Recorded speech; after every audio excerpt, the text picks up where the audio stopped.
What up, my friends? Welcome back to my channel. Today, we are doing a Disney haul.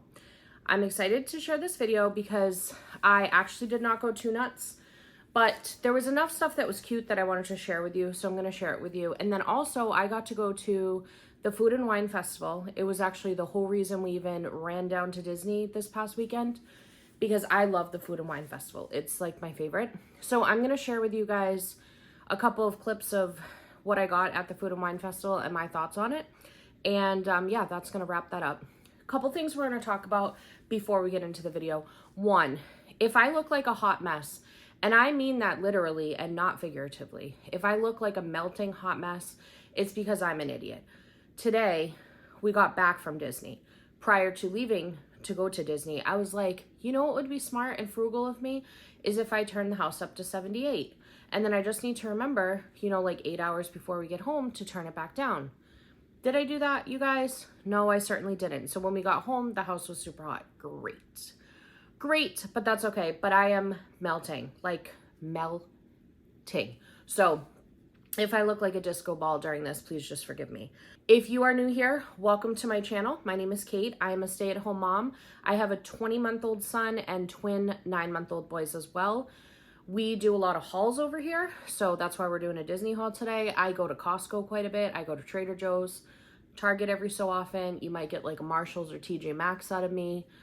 Just random things, grocery hauls, things like that. We are also a Disney family, so I sprinkle in some Disney content here and there. And lastly, I love to share the books that I read because I'm obsessed with reading. So once a month, I usually do like a book wrap up. That'll actually be the very next video you guys will see. So if that sounds like a party you want to be part of going forward, please be sure to subscribe before you leave. It means the absolute world to me. Okay, let's get into the video before I talk too much. The first thing I want to talk about is this Mickey Mouse. I just need to, whoops, I almost dropped him. He's in a top hat. He's in an entire little outfit. He's Halloween. He's like my favorite color, which is teal. I love teal, mint, anything like that. He's just perfect. Okay, so this is like a Halloween Mickey Mouse. He was on sale for $29.99. I got pass holder on it. This is actually not for me, sadly. I am sending a care package, and I thought this would bring my friend some joy. She loves Halloween. She loves Disney. That's why we're friends, you know? Okay, over here. This is also for the care package. This is something that I think a lot of people don't know about that I think is really cool. If you go to Epcot and you go to the Germany Pavilion, there is a Christmas shop in there. And they have the most beautiful ornaments. They're not really Disney related. There are some Disney ornaments inside there, but a lot of them are just like hand-blown glass and hand-painted ornaments and things like that. And apparently there's a tradition when it comes to pickles in Germany. Correct me if I'm wrong, but there is a little tag that confirms this. So for my friend for the care package, I got her a little pickle for her tree with a Santa hat, hoping it brings her and her family some good fortune. Let me just tell you the little tale behind it. So the Christmas pickle. The original custom brings the spirit of gift giving to life. The lucky person is the one who finds the glass pickle first, which is hidden in the branches of the Christmas tree. Whoever finds the pickle is rewarded with an additional gift. The Cheery Pickle game is popular among children and grown-ups, where the larger pickle is reserved for the little ones and the smaller pickle for the older ones. We wish you lots of joy searching for the pickle together. I think that's adorable. I also would think if parents wanted to do it, maybe mom and dad could switch off every year hiding it so the other has a chance to look for it. You know what I mean? Also, I wanted to show off this shirt that I got. I got it on Etsy. Let me see if I can pull it up for you. It says Nightmare on Main Street, and it's adorable. You can tell I'm like a fashion vlogger, yeah? Anyways, I got this shirt from Etsy. I'll link it down below. Will I? No, I won't. I had an awful experience with the Etsy shop, and I wouldn't want to put you guys through that. But anyways, this, I forgot to wear it into the park, so that was a great job on my part.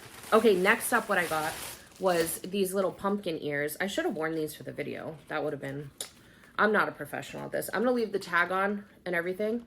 But these are the little pumpkin ears. I don't even know if you guys can see the top of my head because of the way I have this camera. But just in case, here's the pumpkin ears. What's cool with these, I found out via an Instagram reel, or possibly it was a TikTok, is you can get these personalized.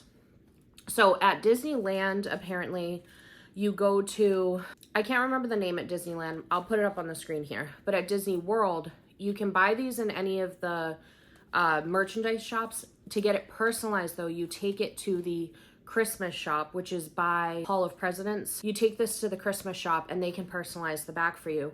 I'll put a little picture on the screen of the personalization options. It does take several hours though.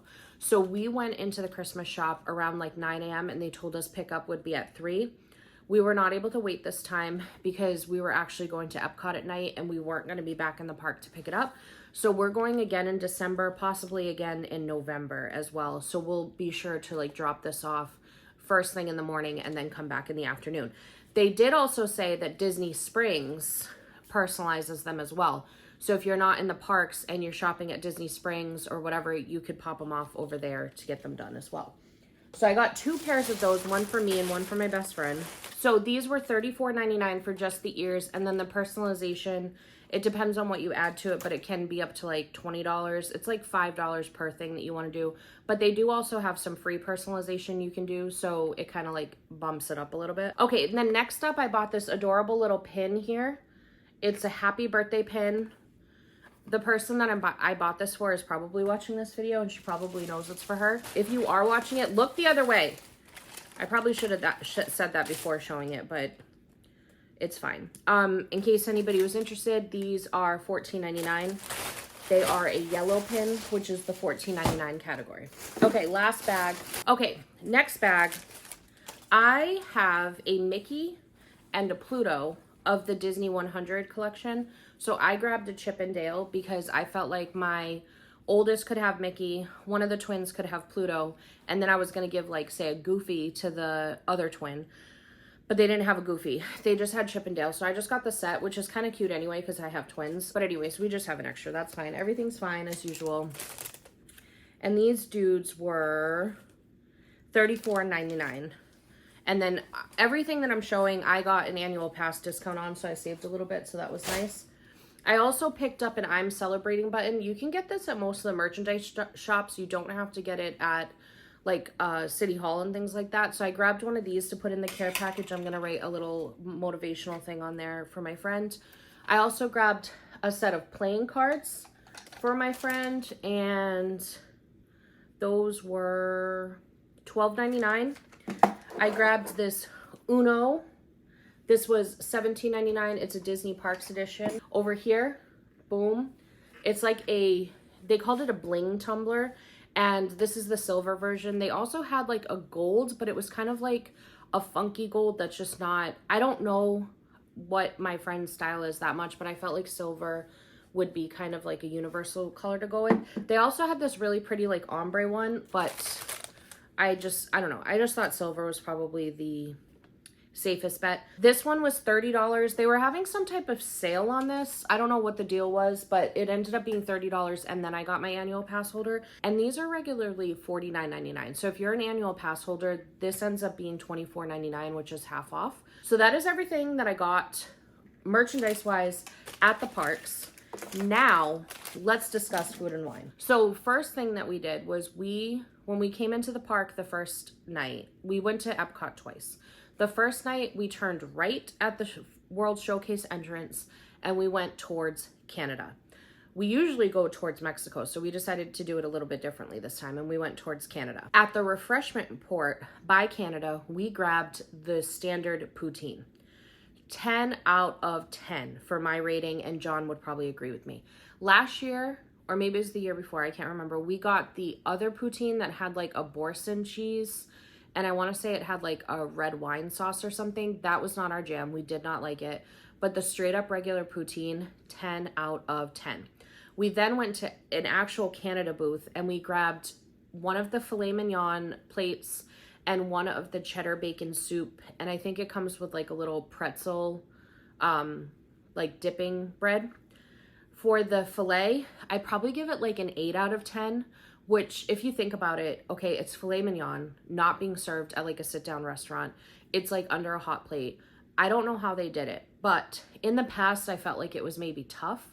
I don't know if I just got lucky tonight, but it was very, very tender and very, very good. Then for the cheddar bacon soup, I'd probably also give that an 8 out of 10, maybe like a 7 out of 10.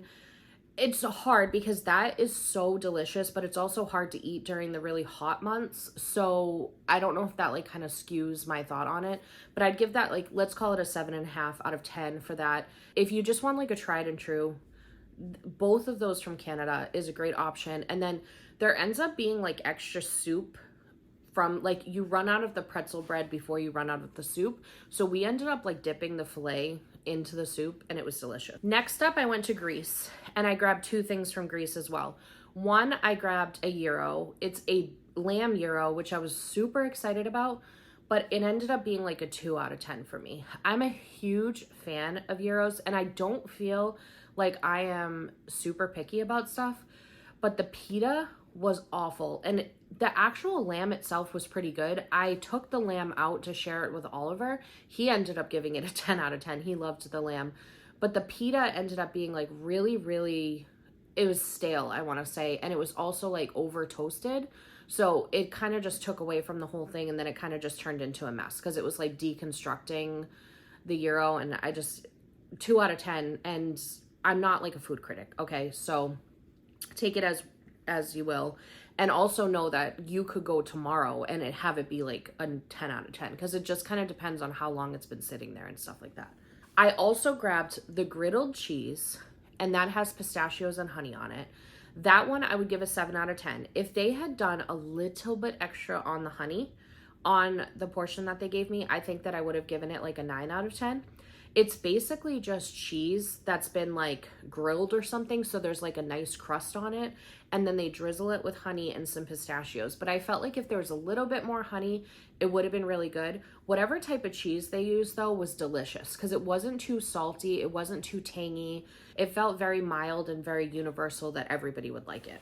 Next up, this wasn't really part of Food and Wine. Okay, I don't know if it's pronounced Via Napoli or Via Napoli, but there's a little pizzeria in Italy tucked away. So it's not part of Food and Wine, but you can get pizza by the slice there.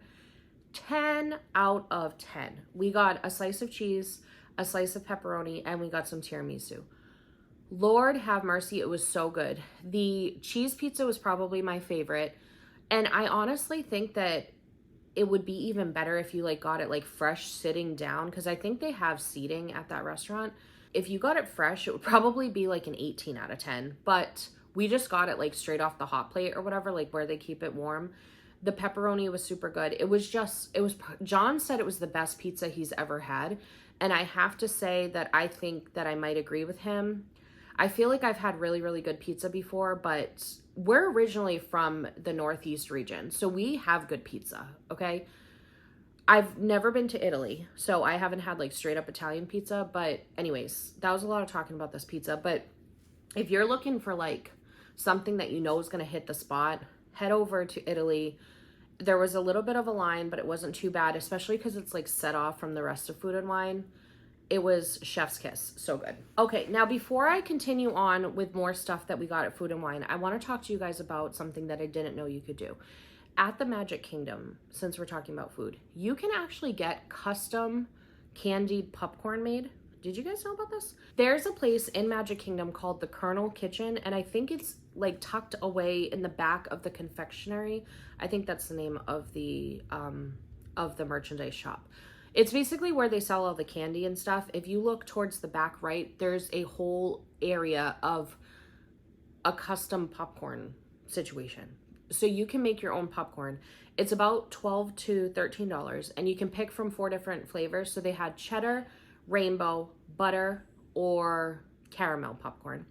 You can also mix and match. So if you want to do like half rainbow, half butter or something like that, you can. Then you can add either dark chocolate, milk chocolate, white chocolate.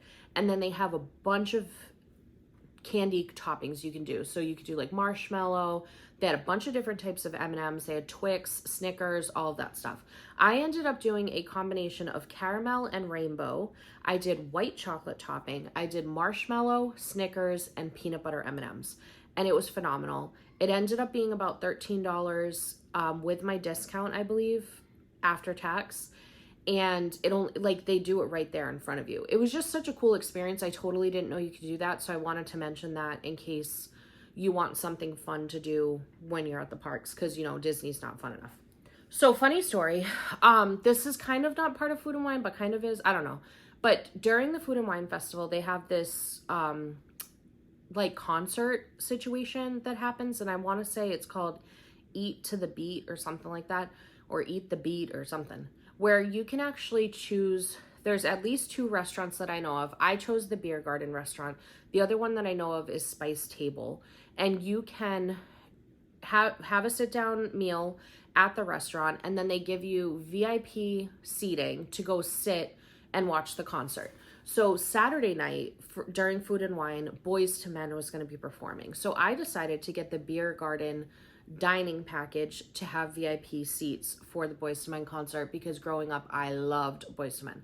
I mean, I still do, but you know what I mean. So we went to Beer Garden, and it was absolutely the coolest thing, and I don't think enough people talk about it. It's a German restaurant with a German-style buffet, and they had a bunch of really good food in there. I felt like it was a very good variety of food. So they had like pork schnitzel, they had like some type of German meatball, they had a really nice fish of the day, and ours was like a dill salmon. They had apple streusel, or is it apple strudel? I don't know which one it's called. That had like a vanilla cream sauce that was really good. They also had a kid-friendly area, so it was kind of more like Americanized, where they had macaroni and cheese, and I think they had just like basic chicken, and then they also had potato dumplings, like German-style potato dumplings for the kids to try, and then they had like peas and carrots and things like that for the kids. We were supposed to go to the VIP section for the Boys to Men concert, but I guess I like didn't really think of the logistics of it, and I realized that we couldn't take a stroller down to the concert. I don't know what I was thinking. And John was like, I'll just walk around the kids, like go have fun at the concert. But the cat is here. If you can, I'm not sure if you can see her. I'm sure you can hear this.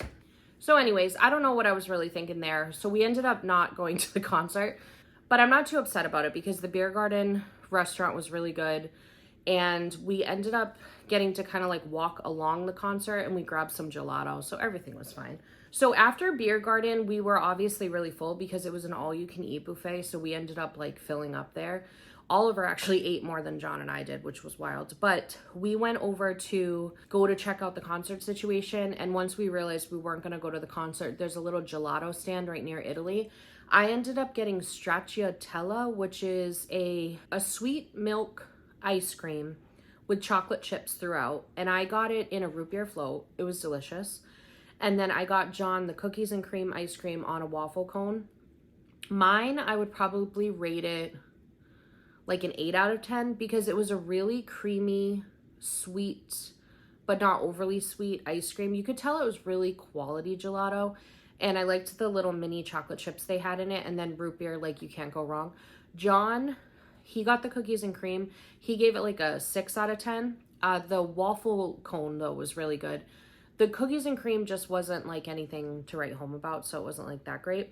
And the last thing that we got from the Food and Wine Festival was at the Alps, and that was the dark chocolate fondue. So they gave you like a little, like, I don't know how to explain it. It was like a little pot almost with the chocolate fondue in it, and it was dark chocolate fondue. And they included berries, pound cake, and vanilla meringue, which I have never been to a fondue or had chocolate fondue that had vanilla meringue, and that was genius. It was so, so good. That was probably my favorite. I'd say I'd give that like a 9 out of 10. There was not enough components to dip into the chocolate. And then it wasn't like a drinking chocolate. Like I even tried, like I was like, oh, maybe it's like hot chocolate. It was way too rich to like just drink. So I just wish that they gave a little bit more to dip in, or less chocolate and charged a little less. But overall, it was really good, a 9 out of 10. They served like, I think it's called a golden berry, and I've been wanting to try it because I see it come up on my Misfits market a lot. It tasted a little bit like a cherry, but maybe a little tangier, but in the chocolate, it was really good. So I like that they did that. And then they gave like raspberries, blackberries, and strawberries to dip in the chocolate. And then they had pound cake that was like little miniature cupcakes almost, that you could dip in the chocolate, and that was like very, very good. Very, very good. I know people don't like this word, moist, but that's what it was. I just felt like it was really well done, and it was kind of the perfect ending to the Food and Wine Festival. I go in every year with like a list of things that I want to get at Food and Wine, and then I almost never get it because I'm like the type, I don't want to wait in line for stuff. So half the time I end up picking up other things, and it kind of works out because I get to try new things. Like the griddled cheese at Greece is probably something I wouldn't have picked for myself, but it ended up being really, really good. So anyways, that's everything that we tried at Food and Wine and what I thought of it and everything that I bought while we were at Disney World. We're gonna try and go down again, hopefully in November. We're thinking about it, okay? We have an RV and we have annual passes. Like, we can make it happen, you know what I mean? So we might go down in November because I really am interested to see what Disney is like when it's not 90 degrees. And then we're going a few times in December. So we have some more trips coming up. So if there's something you want to see, if there's something you want me to cover, you let me know.